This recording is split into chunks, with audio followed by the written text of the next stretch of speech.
Hey everybody, welcome to our DJI Enterprise webinar today. Grant Hastka here, joined by Mike Joulet and Mohammed. Excited to take you through validating the Zenmuse L3. So over the next hour or so, going to be covering our material and excited to have you all joining us.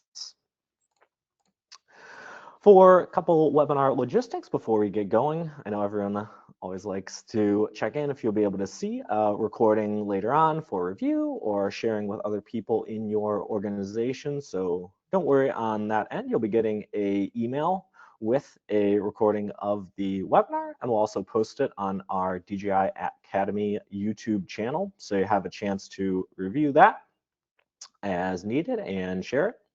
Also, if you do have any questions for myself or the other panelists throughout the webinar today, you can go ahead and use the question tab in your top right to submit those questions. We'll do our best to cover them in the Q&A section at the end or through a text response if we don't have time to get it into the Q&A, or afterwards in a follow-up message. So feel free to submit those questions there in the top right that may come up throughout the webinar itself.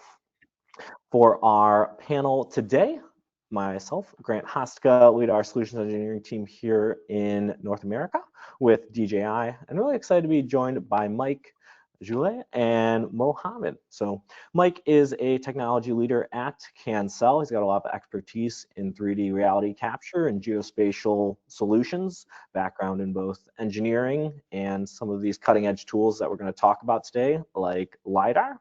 So really excited to have Mike joining us. Mohammed is also with Cansel. He's a technical consultant there on the professional services team, over 15 years of experience in geomatics and a PhD in geomatics engineering. So specialty there, really in the reality capture and scanning technologies, helps different Cansel clients integrate these hardware and software solutions into their workflows.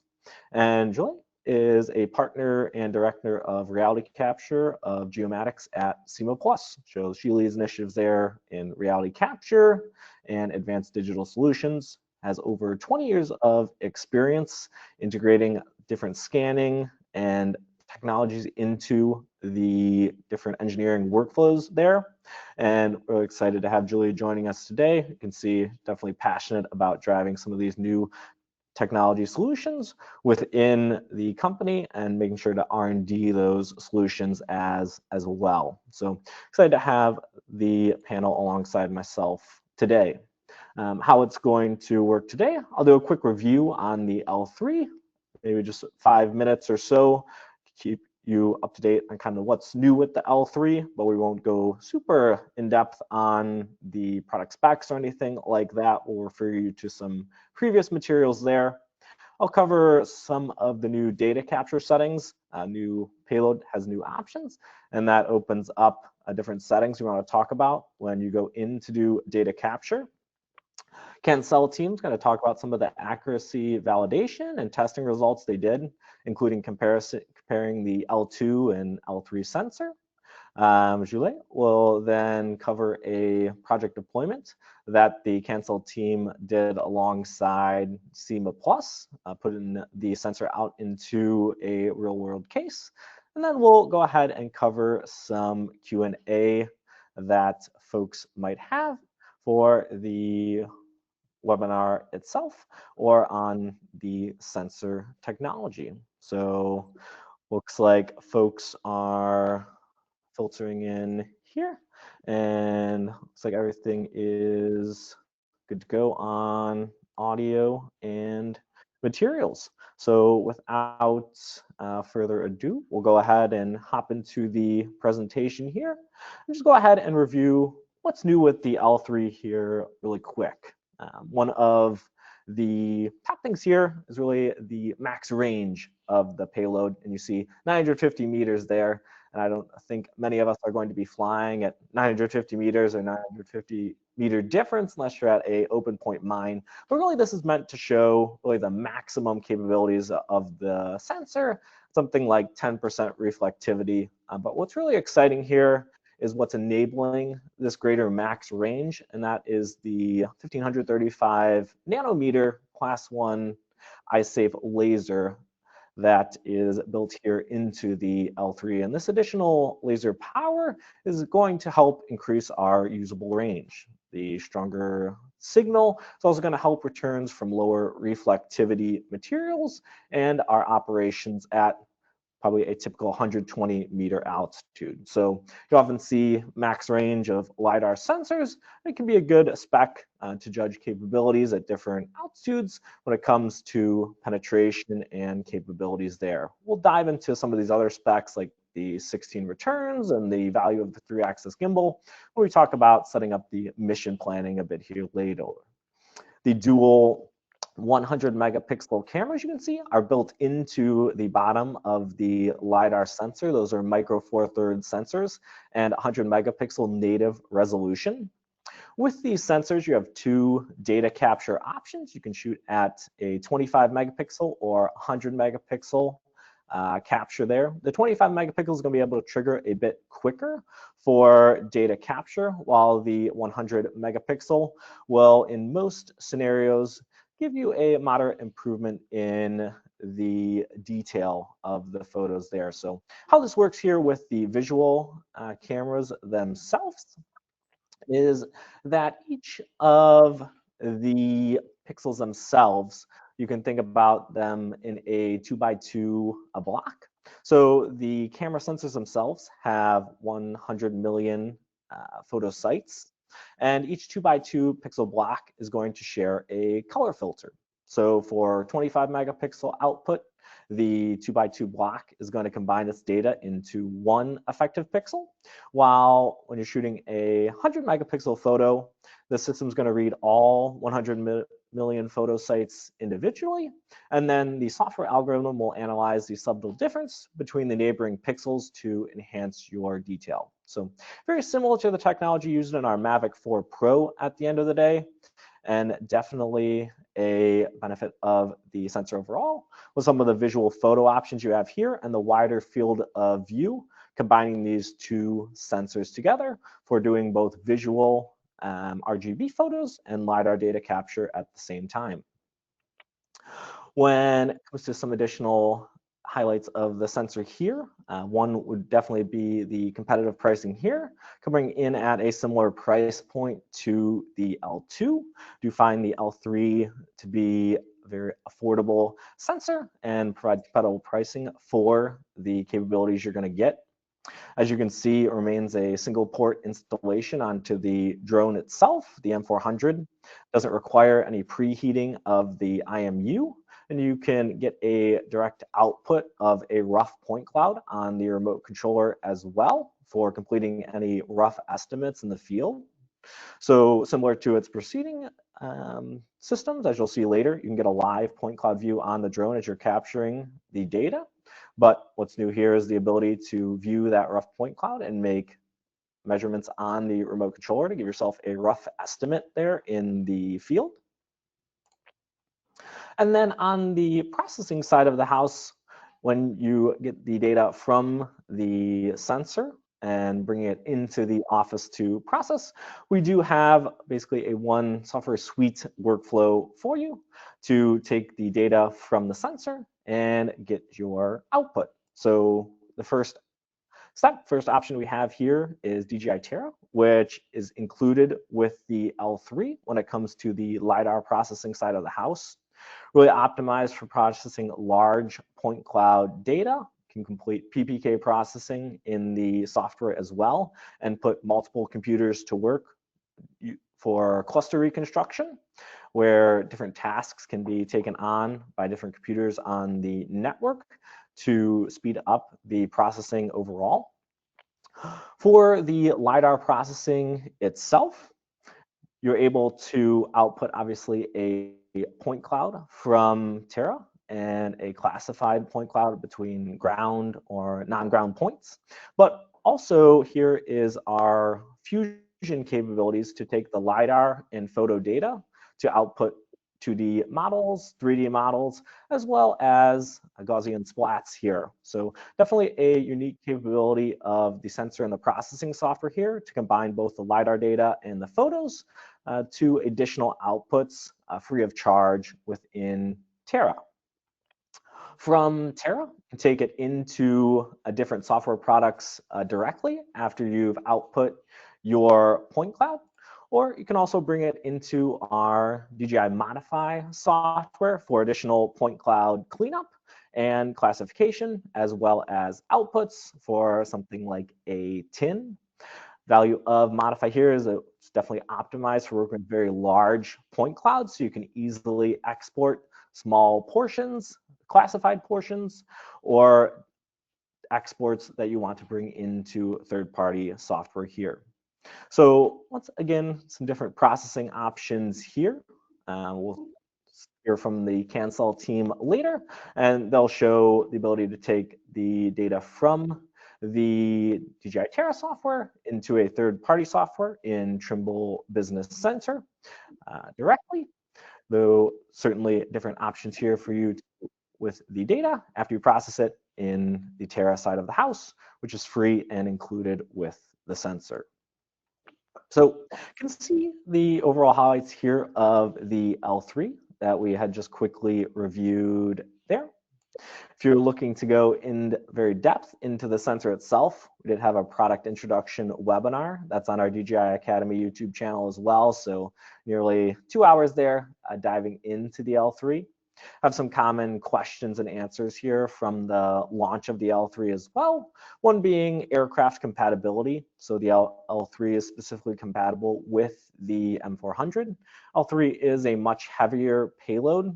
So between that weight as well as the higher power consumption, the 350's power supply for the gimbal doesn't meet the requirement of the L3, and there's really insufficient endurance for it with the heavier payload there as well, in addition to the power consumption challenge. There's also a new gimbal bracket with anti-drop gimbal rails built into it that is only compatible with the L3 and the 400 as well. So at the end of the day, it is only compatible there with the 400. You can see some other common questions here, such as flight time. You're looking at 45 minutes of operation time, 53 if you're going down to the max 100 to 0.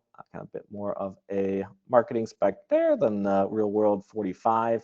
You can use third-party GNSS or RTK receivers, or we do have our DJI RTK3. We talked about how the L3 supports 25 megapixel or 100 megapixel outputs. For the output from our Terra processing software, all of the LiDAR point cloud reconstruction options are free and included. If you're going to just process the photos, that would be a paid feature for creating a 2D map or a 3D model from just the photos. You can upload those rough point clouds from the field to Flight Hub 2. And for the L3, it doesn't support any ground or handheld or vehicle mounted use. It's really optimized for use on the drone for aerial LiDAR collection. So that concludes our quick review of the L3 right there. Happy to cover any questions here in the questions section as well. But today I wanted to dive a bit more into what you're looking at when it comes to data capture settings and why you might consider one option or the other. First of all, one of the new benefits of the L3 is the ability to plan out your flight missions on the computer using our cloud software Flight Hub 2. This is a free feature where you can go ahead and create your mission plan and then sync that to a remote controller in the field, or even download it from Flight Hub 2 and upload it there on the controller. You still have the option to simply plan the mission in the field in Pilot 2 on the remote controller, but do think it's a nice workflow to be able to work with a bigger screen for your pre-planning or push those missions remotely to pilots in the field who may not be up to speed on some of the mission planning requirements that you have for them. When it comes to our flight route options, we have our aerial route, your classic lawnmower The oblique route here adds flight routes on all 4 sides, with the gimbal angled for precision modeling of more complex structures. Our linear route is for long, skinny areas here. And the nice part there is you can easily expand your coverage for different segments or flying multiple flight lines, as we'll talk about a bit later. So though you may think an area route could be the easiest way to plan a mission, if you're working with a long, skinnier option, the linear route provides much better options there to segment out sections and add multiple flight lines or coverage. Our automated power line following is enabled with the M400, where you can automatically track distribution or transmission lines for data capture. Really, it makes flight planning a lot easier, where you don't have to go ahead and designate specific altitudes for the drone to fly. It's automatically following the power lines, which would then in turn follow the terrain with those lines as well. Then you do have the option for manual flight and point cloud recording as well if you have some irregular structures come up. With that manual flight capability and the 3-axis gimbal, one of the things folks are always excited about is the ability to adjust that gimbal angle and capture more detailed facades. One thing we do want to flag, though, is that it is important to angle the sensor properly to avoid really the MTA issue, stands for multiple time around, where that LiDAR pulse coming back to the sensor is almost going to infinity there and can lead to significant noise. So that's why we don't necessarily recommend running a facade mission with the gimbal pointed directly at the horizon in some of these scenarios, because without that reference point for the sensor, you could be scanning towards infinity there and coming back with issues in your point cloud at the end of the day with significant noise. One of the things you can do is fly an area route, a oblique route, and even angling the sensor a bit or using the star-shaped scanning mode there. You get a lot more facade information for the subject you are capturing, even potentially running a crosshatch pattern where you can change the course angle from one mission to the next to get a point cloud with a lot less noise there. So just something to consider there when running data capture and thinking about either manual data capture or a specific facade. Another thing we like to flag here is when you're running a linear or corridor route, there can be some hidden issues here that you may not see initially when running a singular flight route. If you do care about the accuracy at the end of the day, a single flight line is not able to verify accuracy with a second line because there's no overlap, right? If we just have one flight line. So we do think it's important to consider at least 2 routes if you are bringing accuracy into play here for your data collection. As you can see here in the examples, just the singular flight route versus the 2 flight routes there for a linear or corridor mission when we're really dialing in on the accuracy there for something like topographic surveying. So after we've determined the flight route, certainly one of the new capabilities of the L3 here is some of the different options you have in the settings themselves, right? We have our point rate, we have our return mode, we have our scanning mode, we have our flight speed, we have our overlap. And these are all going to come together to determine what type of output we may get here at the end of the day. So we can see when we're looking at these different options here, the first one we're going to get into is really the sampling or the point rate. And that's really tied to how frequently the LiDAR emits pulses, right? If this rate becomes high enough that the pulse repetition interval is shorter than the round trip travel time of previous pulses, the system is going to enter range ambiguity, which can create false points or noise. So I have a nice graphic here on the bottom right that shows that, but it is something to consider when determining your point rate. So we can see we have 4 different options here for the L3. And our next slide is really going to show some general recommendations when it comes to the flight altitude, right? Might be tempted or just go automatically to a 2 million hertz point rate to get the most points, but there's really some considerations there. One is your flight altitude, right? As we're collecting additional points here, you're going to have a lower energy per point. So we really see the 2 megahertz being suitable for small details such as thin steel structures, and realize you're going to have a significantly larger amount of data when running that data capture option here, right? For typical data capture, certainly might be looking at something like the 350 kilohertz point rate at 120 meters there for maybe a typical point rate that would be selected. But maybe if you're trying to get very fine details, we can see a dam site, we can see a railway site here at lower altitude. Then you could venture into the higher point rates and the lower altitudes there.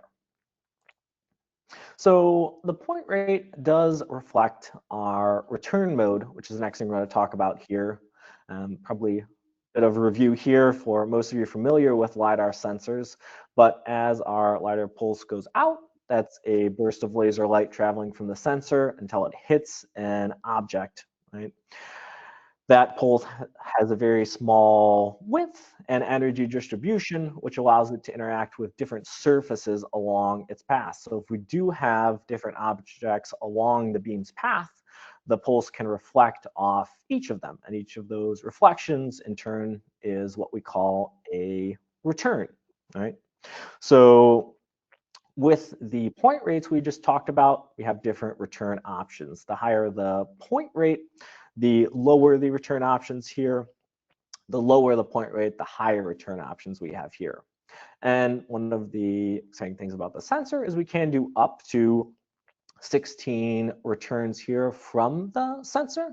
But one of the things to realize is just because you select 16 returns for the sensor doesn't necessarily mean you're going to have 16 returns in your output, right? So we have an example of a forest site here on the right, and a pulse may go through gaps in the canopy, branches, different underbrush, or the ground, but there simply might not be 16 distinct surfaces to reflect off at the end of the day. As you can see here in this forest scenario, going to be 7 returns that were obtained at the end of the day. So when you're thinking about a return mode, I would say generally 4 returns could meet most project requirements. But if you're really looking for the best penetration at the end of the day, we'd suggest something like the 350 kilohertz at 16 returns. And that's going to provide better results than using something like the 2 million points and 4 returns for applications like topographic surveying there. So you can see example here, classified between the ground and not ground in this case, and some of the good penetration results there from the sensor. Next up is going to be our scanning mode. If you're familiar with DJI sensors, the non-repetitive scanning and the linear repetitive scanning, probably familiar to you. Linear, really where we focus on the accuracy, and non-repetitive, where we focus on penetration. We have a new mode here with the L3, our star-shaped scanning. And that is really focused on accuracy and penetration here. Slightly lower accuracy requirements there. You can see the live point cloud view. One can view on the remote controller as you're collecting the data. And it's pretty cool seeing those different scan patterns in action. That being said, certainly some pros and cons to the star-shaped scanning as well. You can see an example here where the star-shaped scanning was able to do better data collection on the facades here between the two buildings. But that being said, the star shape is not always going to be the best option, right? In some deliverables, you could see irregular marks on the point clouds. It could look something like a scratch almost in your data set, or some holes at the edge of the data set that could be easy to miss. So overall, the linear scanning method is still going to provide a more consistent point cloud effect. And that's what Cansel had used for some of their validation they talked about. But the star-shaped is a nice mode to have when you're looking for both penetration and accuracy there at the end of the day. A couple other parameters here when we think about flight planning, it's going to be your speed. 15 meters per second can be used as a general baseline, and often your max speed at default overlaps if you're flying at 120 meters that the sensor is going to allow due to the frontal photo overlap capture. But generally, below 50 meters per second is not going to affect your accuracy and noise levels. It's just going to increase the point cloud density for the sensor. And then we talked about the photo resolution. You have a 6K or 12K option. But what's nice is directly in the sensor settings itself, when setting up your flight plan, it'll provide a recommendation. And at 120 meters, and choosing 6K just based on the software results from the 25 megapixel and 100 megapixel outputs there for clarity. Speaking of the overlap ratios here, obviously we don't have a front overlap when it comes to the LiDAR, as it is always collecting data here, different from the visible overlap of photos. But you do have a side overlap controlling how close your paths are together. So generally, if the terrain is relatively flat, 20% can be used as a baseline. If you start to get into additional terrain like hills or mountains, 30 to 40% works there. And one of the nice things about the L3 with the wider field of view, I think it better enables data collection of both the LiDAR and the visible photos if you want both a point cloud and a ortho output, right? So you can see here, where side overlap of our LiDAR is at 36%. The side overlap of our visual photos is going to be at 60%. And then if we bumped and we wanted a 70% side overlap for the visible, your LiDAR overlap would be at 52% there. So remember, you have different output options in Terra as well. You can output a 2D map from the LiDAR data and the photos, or as a paid feature in Terra, you can output a 2D map output from solely the photos there. But do think the 3660 could be a bit of a sweet spot for data capture there when you're looking for both. Certainly depends on the output requirements at the end of the day. A couple quick notes on the overlap here. Obviously, you can do something like terrain following with a drone. It's going to account for terrain following with the flight path of the drone itself, but you can see there is a pile here in this mining scenario here where the terrain comes up, but because the drone flight path isn't necessarily going over that pile, it's not adjusting the field of view. So we can see it's very higher during surveyed lines there. So just something to consider when setting up your flight overlap is the terrain not only where the drone's flying, but in between the lines there. And then secondarily, we can see an option or example here in the bottom right, where some of the areas weren't covered due to some of the large drops here in terrain at the end of the route. So once again, just a reminder that we need to consider the actual situation at hand, but these are general recommendations one can try. So threw a lot at you there, but one of the cool things about 3, both on Flight Hub 2 and Pilot 2, is our new task output estimation tool here, and it lets you play with these different settings here to see what your output is going to look like when it comes to point density. So you can see we have different views here for your flight band center, the midpoint beneath 2 adjacent flight bands, and the minimum value of point cloud density, both on the XY graph here and the scatter plot. And then you can change those settings here on the left side. So you can see if we adjust things like the scanning mode, The output one is going to see is going to change as we go between the linear mode and the star shape mode, right? You can see that pattern looks familiar from earlier. Additionally, if we change something like our sampling or point rate, right, we lower that, we're obviously going to have less points here. As you can see, our average point density goes down between the two if we drop that to 100 kilohertz. Next up, you can see the influence of something like the flight speed itself, right? If we drop that down, our total points is going to go up like we talked about. And then finally, if we change the actual overlap of the sensor itself, then your average point density and what that looks like on these different plots here will certainly change as well. So some of the different options there that the L3 enables, I think it's definitely exciting to see these different data capture options for different scenarios, but certainly something you need to be aware of when you're going out into the field for which settings are going to give you success for your use case at hand. So talking about life in the field, going to go ahead and pass it over here to the Cansel team to talk about some of the data collection and results that they saw from their side. So Mike, pass it over to you. Thanks, Grant. That's a great summary. You mentioned that the webinar that you did was 2 hours, and there's a lot of information, but I think that's the important part of the L3 as we see it. But before I get into it, I'd like to say thanks to DJI Enterprise, specifically Grant and Run, who have helped us out in the evaluation of the L3 over the past couple of months. It's been a real pleasure working with the team and seeing how this is going.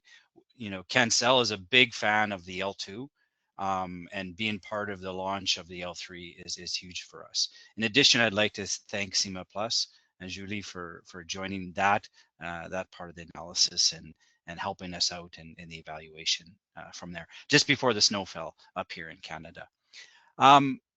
Before I pass it to Mohammed, what I would like to do is talk a little bit about how we see the L3. I know DJI has their tagline, but how we look at it is really flexibility for your operations. We saw the L2 as a great product, you know, and it potentially covered, let's say, 80% of the use cases that were out there. I think what happens now with the L3 is we're starting to, you know, potentially cover up to the 95% of the use cases or even more from there. So how do I look at flexibility, or how do we look at it? We talk about operational range.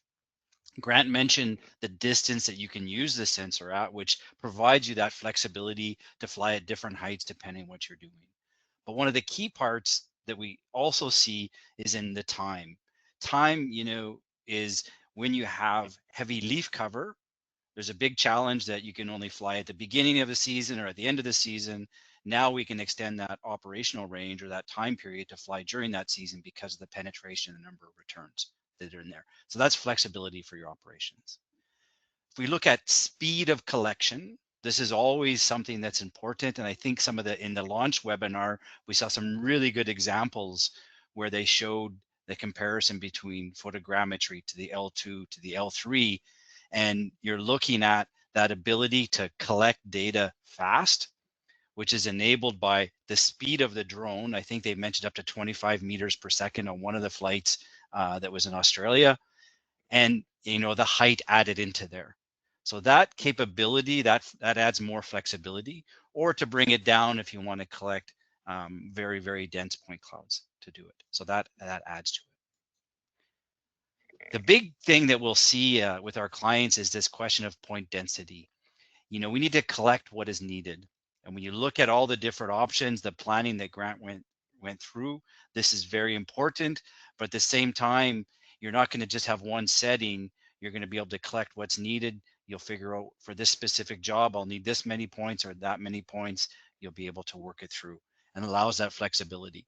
Because not only is it, you know, making it more efficient in the field, but having the right amount of points makes it more efficient down the line when you get in the processing and the exploitation of that.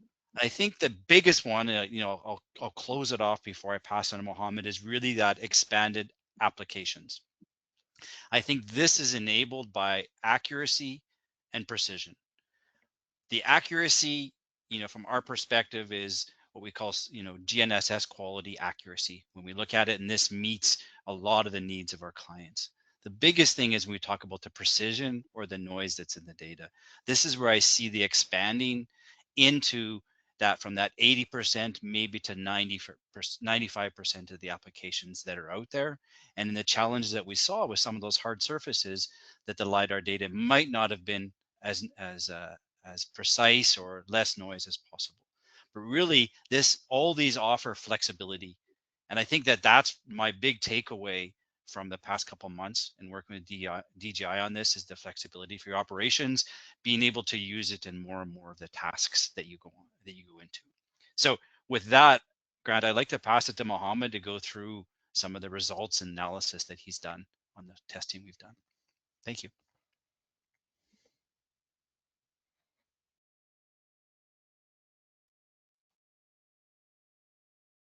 Hey, so it's my turn now. So I'm just going to share my screen. Should be able to see it. That's perfect. So hi everyone. My name is Mohammed Hassanin. I'm part of the Cansel team, technical support side. And today I will walk you through the results of our validation testing for the new DJI L3 unit. First, thanks DJI for this L3. Just as I will say in conclusion, you raised the bar here too much in my opinion, but that's good. So let's see what we did and what was the focus here. So mainly the focus of our testing was on four major items: accuracy, noise level, surface quality, and feature extraction deliverables, especially for our surveying teams. So I will show you real data sets comparison against RTK shots and surfaces. And we used one of the major softwares we have in Cancel, the Trimble Business Center, as our main hub for all the validation and testing through. So what's our agenda? So we in this short presentation here, I will go through basically the test site and data set, then take a look at the L2 versus L3 first impressions, following by noise classifications, surface creation, accuracy validation using RTK topo shots, and finally we'll conclude with the main two items in my opinion: the feature extraction, the power line extractions, with the help of TBC or Trimble Business Center. So what was the purpose of this testing? So we were looking to compare the L2 with the L3 for real survey workflows. We were trying to validate the absolute accuracy using RTK topo shots, perform an assessment for the noise level and point cloud clarity, and finally evaluate the quality of the deliverables. There was a main question we were trying to answer, figure out, can the L3 replace or even exceed the L2? We know that DJI was showing us huge things and telling us huge thing about the L3, but is it true? So that was the main purpose here. So what we did, we had our test site. This is basically around our office in Quebec City, and we captured different data sets. We have our own L2 data set, LiDAR data set for that area. So we fly there again with our L3, and we have multiple RTK topo shots access across the site using Trimble R12i, providing us with a very proper topo survey topo shots quality. So what we did here, we basically fly there with our L2 first at 120 meters at a 5 meter per second speed. But L3 is good, so let's try to challenge it more. So we decided to challenge with a 40-meter flight height with a 5 meter per second. This is the view inside our TBC showing just the point cloud, the area that we have captured during the last 2 years. This was my main demo point cloud data set I used to show the quality of the L2, and everyone went impressed by this. So let's see how this looks like with an L3 at 120 meters at 10 meter per second. So double speed, treble the flight height. The first impression was amazing in my opinion. Just look at this. I will not be easy for me to tell which is which. So let's see what next step. So we continue our impressions here. So just to give you a quick through here, this is the classification results, the automatic classification results that we get from L2 at 120 meters. And this is what we will get at the 40 meters. So you can see when you fly at the lower height at this 5 meters per second, usually TBC show good results for classification if he has a good coverage of a point cloud. So I have an automatic classification works very good. That's mean that I have a good density, a good coverage. Everything was perfect. So what will happen with L3? So in the L3, I had the same results, almost the same results. This was, in my opinion, when I told this to Mike, this is amazing. This is challenging. Are you sure about this? Is it 120 meters? I was not unfortunately in the field with them when you do the data capturing, but this is amazing. You're talking about doubling speed, tripling the flight height, and I have a similar, almost a similar point cloud density, a similar nice, smooth, fully covering for everything that I can see. TBC worked perfectly automatically. I didn't do any kind of a manual editing for anything. So just a quick closer to the pulse of the point cloud for one of the items here for me. When I saw the L3 dataset, I noticed the power cables are very smooth, nice, sharp. I don't have this kind of fluctuation, noisy stuff that I usually saw with an L2, even at a very high altitude. This was very encouraging to do our test and more validating our dataset inside TBC. So um, usually the classifications is one of the first evaluation for any point cloud I work with.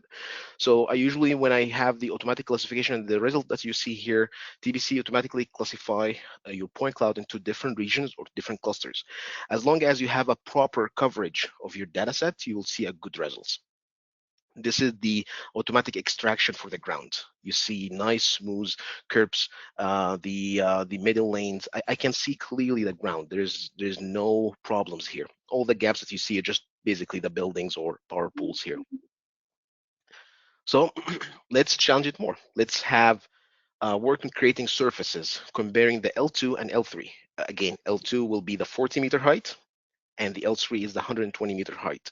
L2 will be at a flight speed of 5 meters per second, very slow to have a dense point cloud, but L3 is a 10 meter per second flight speed.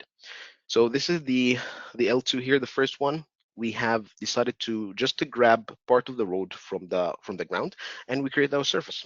This is for me a nice surface created for with a point cloud from a drone, and it was very impressive till I start to see L3. So I can see the easy curb and gutters here, the middle part of the street here. Now let's see what will the L3 at 120 meters will look like. So the same thing, I captured the same exact area, and I asked TBC to create the surface for me. I'm just speeding up the things here just to save more time for us.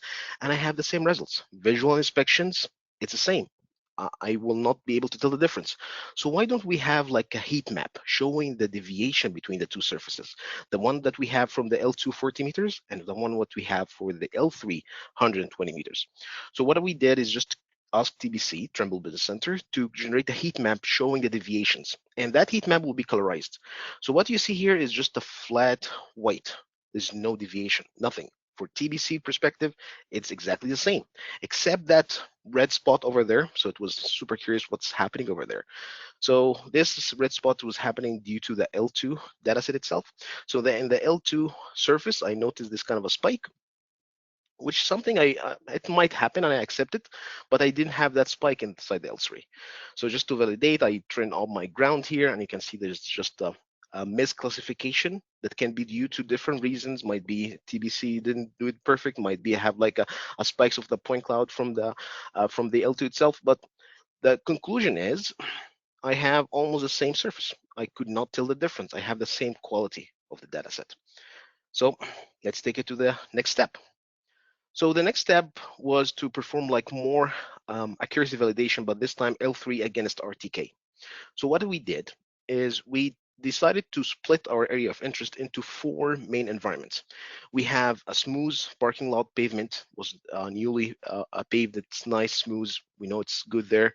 We have our other parking lot, but has a little bit bumpy asphalt there, a little bit more.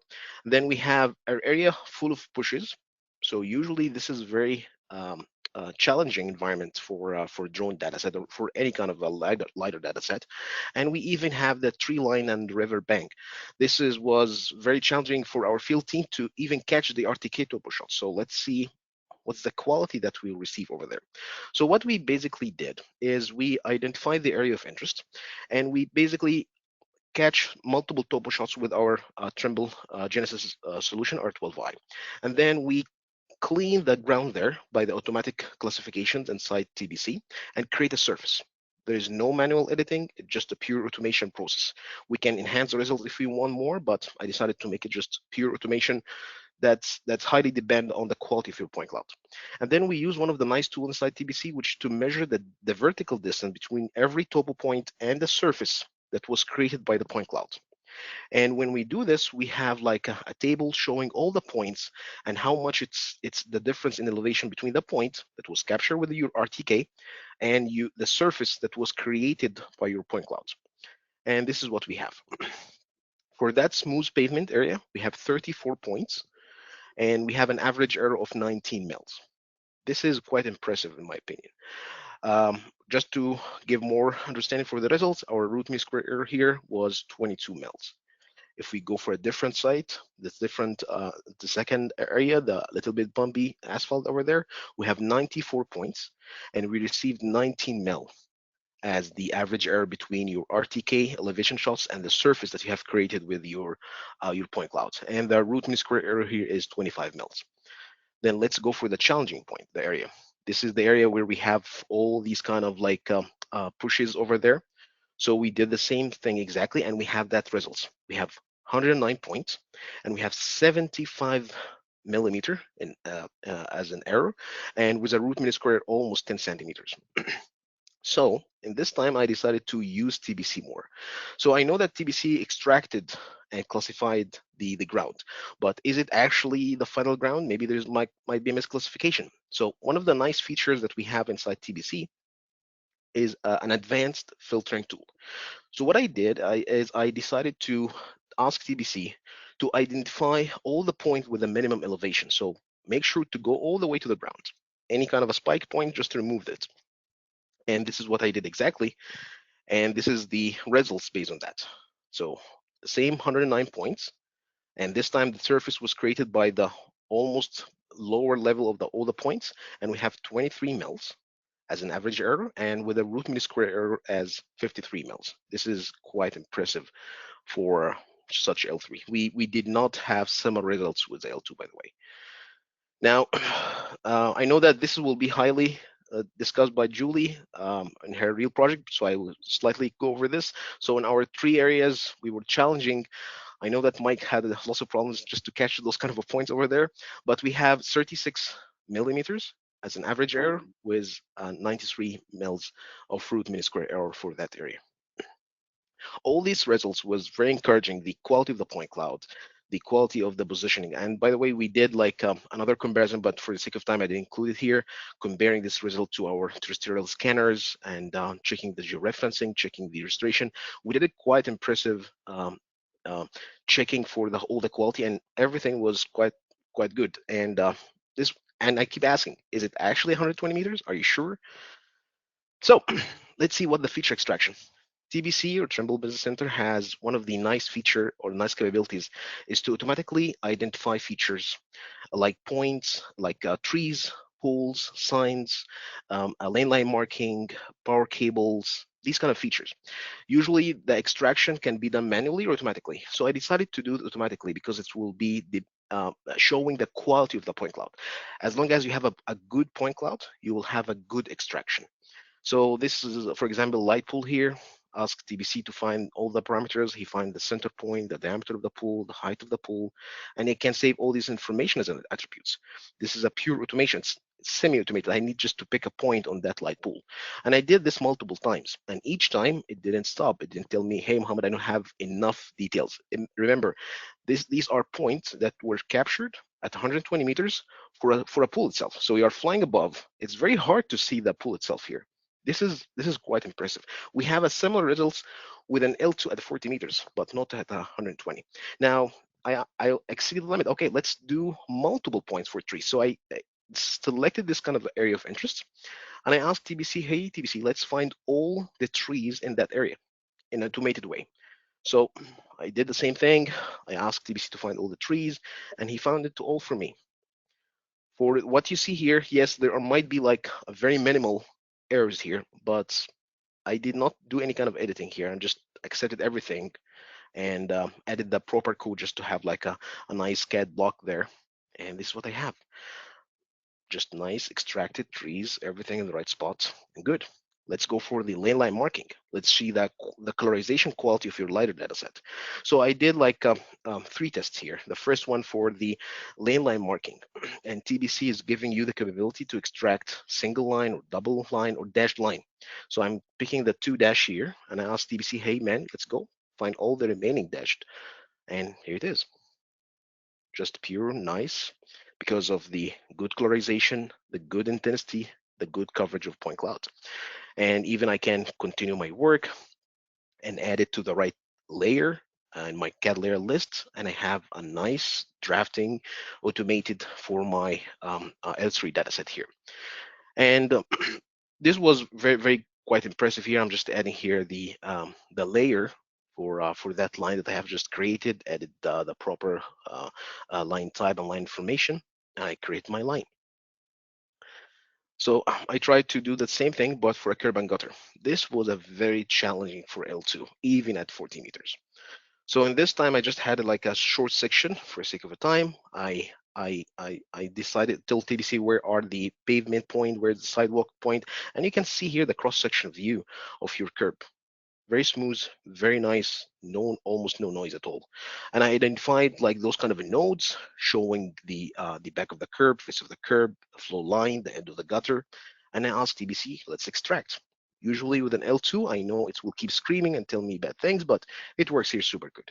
No problem. Good. So I decided now the next step, let's go for the power cable. Was the main thing I noticed with the L3. So this is the classified point cloud for the L3. And you see here lots of power cables easily classified by the system. So that's mean TBC will extract them easily. Let's see.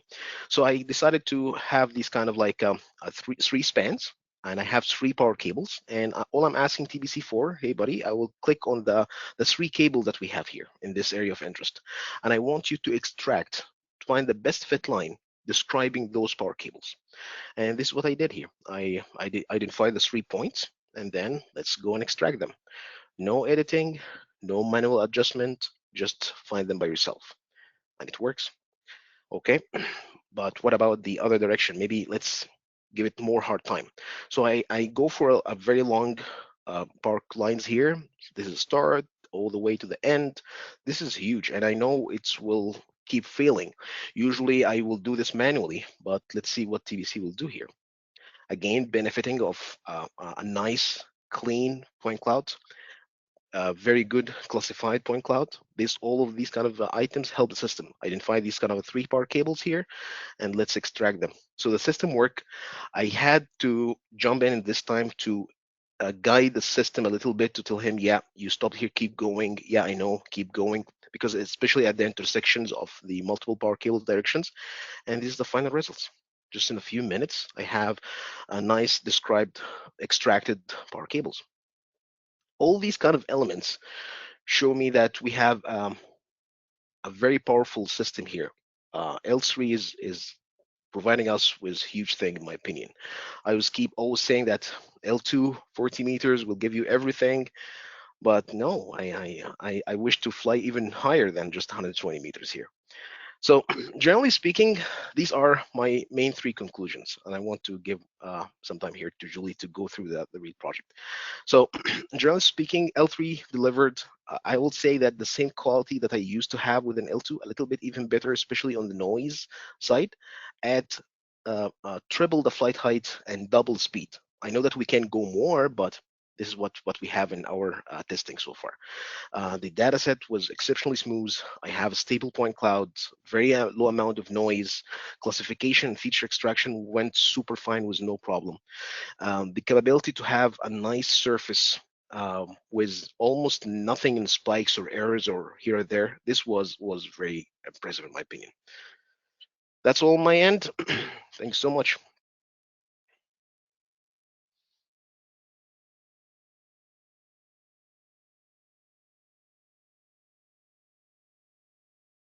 I'll give it, I think Julie will be next.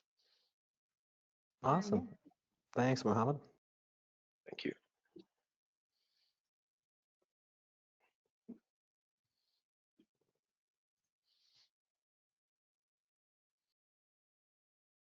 Hi. This summer we actually had the experience to use to test out the L3 sensors on a real project that we had some issue. So it was really interesting for us. Thank you, Cansel and DJI, to allow us to test this solution. Because this particular project, we had more than 67 kilometers of power line, electrical distribution line to survey for a client. And we had the project late during the years. So we started the project late during the springtime. And at the end we had around 6 weeks of survey plan. And by the middle of the survey, we saw that either the pine trees were too dense around the power line, the electrical line, or the leaves has started to be too much present actually. So the foliage was too dense for us to capture the information that we really wanted with the L2. So normally we are able to capture with the L2 early spring, during the spring, before the leaves are at their full growth. And then after that, we are able for sure to use it for different other projects, but being able to capture electrical line in a dense canopy is really, really complicated right now. So it gives us a very short window for us to do all our project, and we have so much electrical line to survey and to scan, and it's really complicated for us to be able to do that within that so short window for us. So the goal is, since those lines are really remote, we're trying to save the most of the time on site.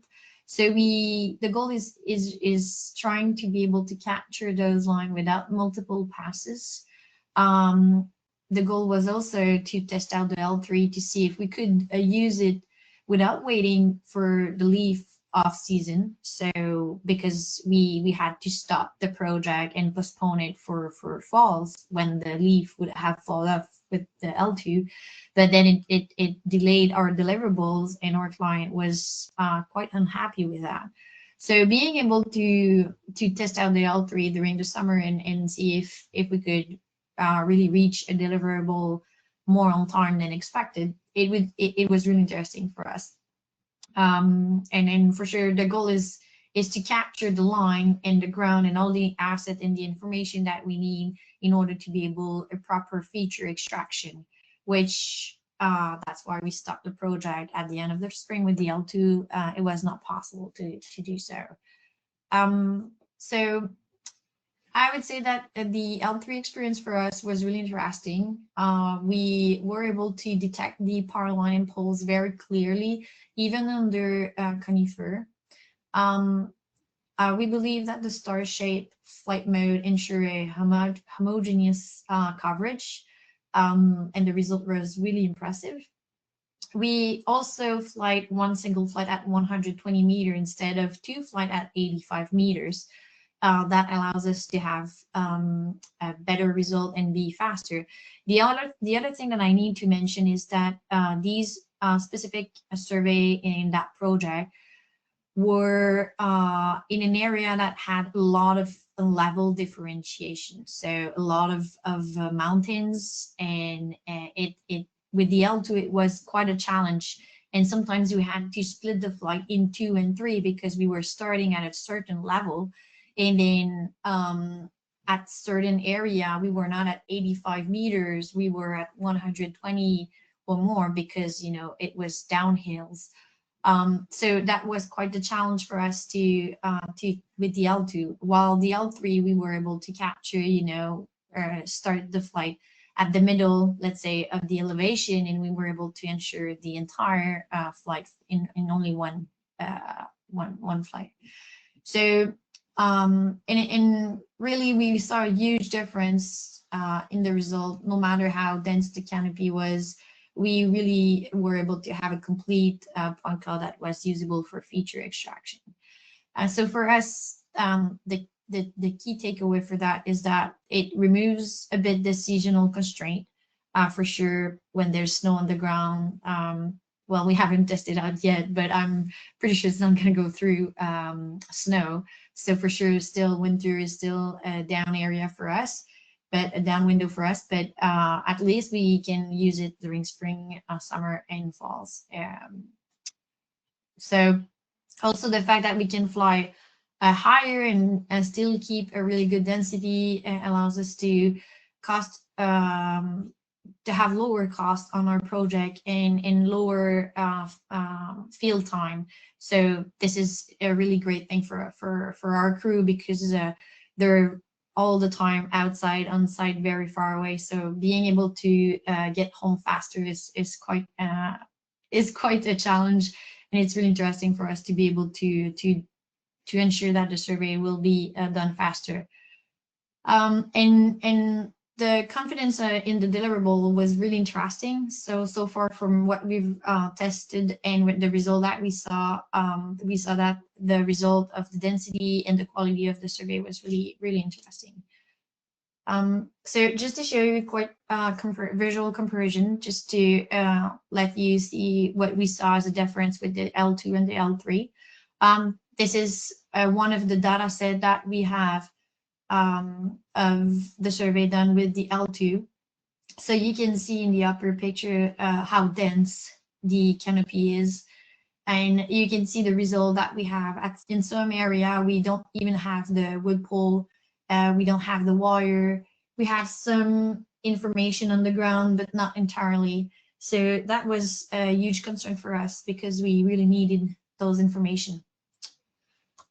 With the L3, you can see that we've picked pretty much the same area for the comparison, and the canopy is really, really dense with a lot of level. That was quite the challenge too. And then when you see that we have the entire wood pole and the entire line in these area, where normally with the L2 we wouldn't see that. So for us, it was a game changer here. The L3 allows us to really capture all the lines with a very, very interesting result. So this, if we would have had that at the beginning of the project, I believe we would have been able to ensure the project within 4 weeks instead of 6, and we would have been able to finish the project in time and at the beginning of the season. While now we had to postpone it for a while. So for us, it's the L3 really is gonna transform a bit our experience with the lidar, because it's more it's faster, it's more reliable, more flexible for us for all the environment that we can use it. We believe that it's really superior in performance under dense canopy, and it will reduce the operational constraint for us. So it will make our job, us as manager, to plan all those jobs easier, and the technician on site being able to capture the property information more quickly. So yes, let's give you a heads up of what we've did with this project. So it's a game changer for us, definitely. Very good. Awesome. Yeah, thanks for sharing, Julie. And a big thank you to CIMA Plus and Cansel for dedicating extra time to testing out the sensor with us. I think it's valuable for folks attending to see where the improvements of the sensor are, and if it's something that helps their workflows or outputs they're going for at the end of the day. So have about 10 minutes here if there was any additional questions from the audience. I know we had a few come in we were able to answer in the chat regarding L3 specifics, and then the capabilities when it comes to some different environments. And maybe Mohammed, you could talk about here and using the L3 for facade inspections in addition to LiDAR on the ground. Your thoughts there? Yep. So, yeah, the data that we have captured showed a good description for the facade of the buildings. We had a good data set, and we even compared to terrestrial scanner like the X9. We did what we have this kind of a command inside Trimble Business Center. It's called scan inspection that can show you the heat map showing the deviation between 2-point clouds. And the result was quite impressive. I had a good description for the facade of from the L3, and from the X9. Almost again the same color, was almost nothing. This was quite impressive. Of course, the angle of the scanning and maybe covering the facade of the buildings, this was not the main focus of our testing area, but it showed up very clear, and this helped actually the classification as well of the building that we saw very clear and very nice. So yeah, the L3 will do a good job for this for these kind of applications. Awesome. Next one here, and I know Cansel and CIMA Plus did some testing together here, but any feedback on various frequencies of the L3? I assume referring to maybe some of the point rates there in your testing, like down at 100 or 350, or up at 1 million or 2 million. Any thoughts there from the Cancel or CIMA Plus side? I think you mentioned it, Grant, a little bit on there, but I think the sweet spot, or kind of that rule of thumb, is kind of that 350 side of the house, and then you have that flexibility to go up and down on the number of returns that you want to do. I think that's probably a one that we saw and we focused in on in our initial comparison. Like because there's so many options, you know, a lot of our testing was really done with the linear, the high accuracy, and that kind of 350 side of the house. So we still have more work to do, but in general, I think that's a good starting point for most, at least people working in constrained 120 meter operating environment to do it. Thanks. Yeah, good point, Mike. Some questions about the recording. We'll make sure to yes, share that out to all attendees. We'll be available on our DJI Academy YouTube as well. Mohammed, some questions about the data from Terra to third-party software. I believe you took the LAS from Terra over to Trimble Business Center in your case?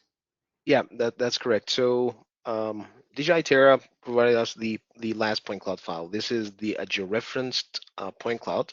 So inside different softwares, including Trimble Business Center, you just have the capability to import these kind of a last file. Well, everyone knows that these kind of a last file, E57 files, these are just the generic format that any scanning solution will work.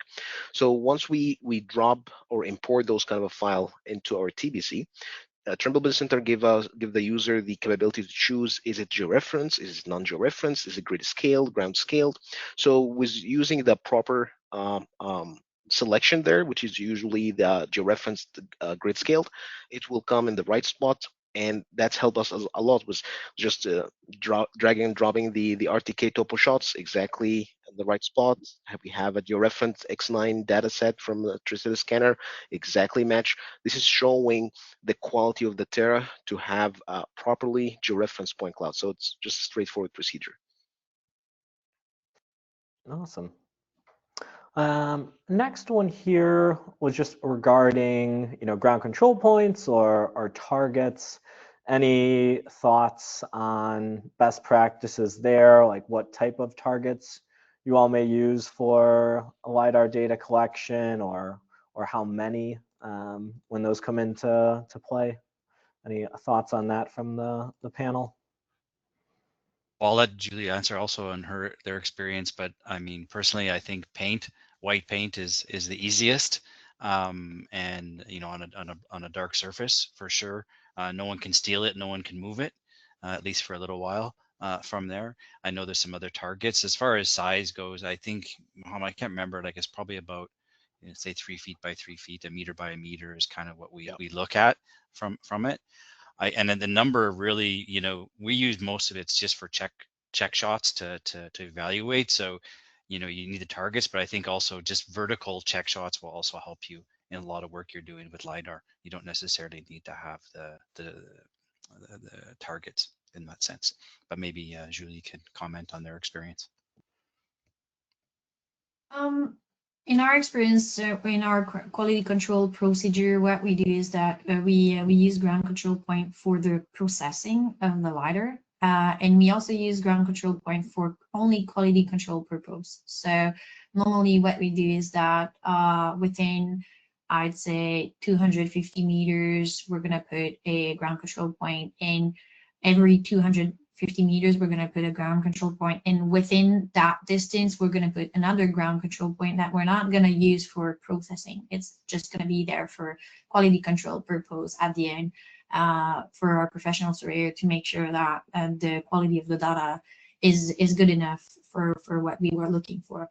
As the size and the paint, we normally buy a special paint that has a special reflectivity on it that we buy at Cansel. It's a white paint that has a special reflectivity that allows us to see it a bit more better than the normal paint. And we can either paint it on a clean surface, or when we are in an environment where there's no clean surface, we've designed our own foldable, I would say, ground control point, which one of our technician design is really impressive, and it has an arrow size, and it's in wood, so it's quite heavy, so it doesn't float around. But it's really interesting to have these control point in an environment where it's hard to paint on the ground when it's uneven or dusty. Those target are really interesting to use for us. Yeah. Yeah, good points there, and a smart avenue as well you guys use with the reflectivity, a good filter in the point cloud to view when you're selecting the control point locations. So directly in Terra, when processing the data, we do offer the ability to add those vertical check shots in, and then also to designate some to be used afterwards for showing the accuracy as well, just like was mentioned there. Cool. Let's see if we've got any additional questions here. Yeah, there's a question about like different bases that were used. And you guys are a Trimble shop there, Mike, right? So you end up using R10 yeah, or I think 12? most of this, yeah, most of it we use CanNet base stations. So those are permanent stations. In this particular case, that one was kind of right on top of the office that we have there. I forget the specific model of it from there, but any of the ones, the DRTK3, the R12, the R10, any base station can be used. The only thing that we typically do in all the processing we've done is use in PPK mode. We find that that's probably the most accurate, and we don't need to worry about, you know, maintaining that connection for corrections. So that's our preference. Copy. Do you guys end up using PPK as well, Julie, for most data, or? Yes. Okay. Copy. Good to know. All right. Well, once again, thanks for everyone joining today across different regions. It's always fun to see people in different countries come together for a webinar and some knowledge sharing. So big thanks to the Cansel and CIMA Plus team. We'll make sure to follow up on any questions we didn't have a chance to get to, and hope you all have a great rest of your Tuesday. Thank you. Thanks so much. Thank Have a you. good one.